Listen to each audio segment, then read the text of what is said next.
विकासाची प्रक्रिया ही एका दिवसाची नसते. कोणत्याही गावाचे रूपांतर शहरात व्हायला जसा काही काळ जावा लागतो, अगदी तसाच विकास ही टप्प्याटप्प्यानं होत असतो.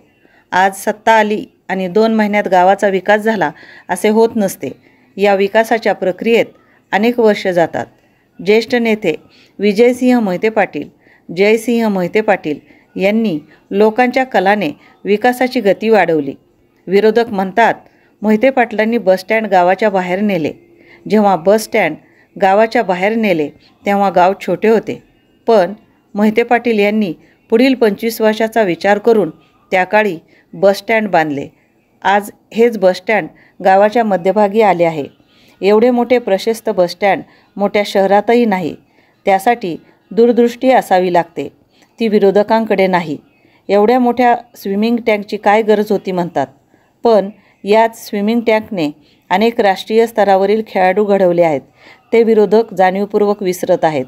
अकलूजसारखे स्वच्छ पाणी खूप नशिबाने उपलब्ध होते. आता शहर वाढले, लोकसंख्या वाढली, तळे अपुरे पडू लागले. त्याची साठवण क्षमता वाढवावी लागणार आहे. यामुळे पाणी कमी मिळत असेल, पण स्वच्छतेशी कोणतीही तडजोड करण्यात आलेली नाही. आमदार रणजितसिंह मोहिते पाटील, खासदार धैर्यशील मोहिते पाटील, माजी सरपंच शिवतेसिंह मोहिते पाटील हे जातीने गावाच्या विकासावर लक्ष ठेवून आहेत. गावातील रस्त्यांसाठी, पाणी पुरवठ्यासाठी त्यांनी निधी आणला आहे. गावाचा विकास हाच त्यांचा ध्यास आहे. गावाच्या पुढील विकासाची ब्ल्यूप्रिंट आमच्याकडे तयार आहे.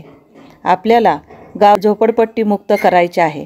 तरुणांना रोजगार द्यायचा आहे. विकासाचे अनेक महत्त्वाचे टप्पे आपल्याला मिळून पार करायचे आहेत.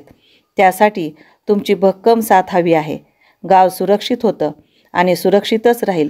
बाहेरून आलेल्या विरोधकांच्या अपप्रचाराला बळी पडू नका. अकलूज नगर परिषद निवडणुकांसाठी खासदार धैर्यशील मोहिते पाटील यांनी निवडलेले सर्व उमेदवार हे सुशिक्षित आहेत आणि विकासाचा दृष्टिकोन असलेले आहेत. समाजकारणात सक्रिय असलेले आहेत. राष्ट्रवादी काँग्रेस शरद पवार पक्षाच्या तुतारी या चिन्हावर मी नम्रता राहुल जगताप प्रभाग क्रमांक 3 मधून निवडणूक लढवत आहे. माझ्यासह आमच्या सर्व उमेदवारांना भरघोस मतांनी विजयी करा ही नम्र विनंती.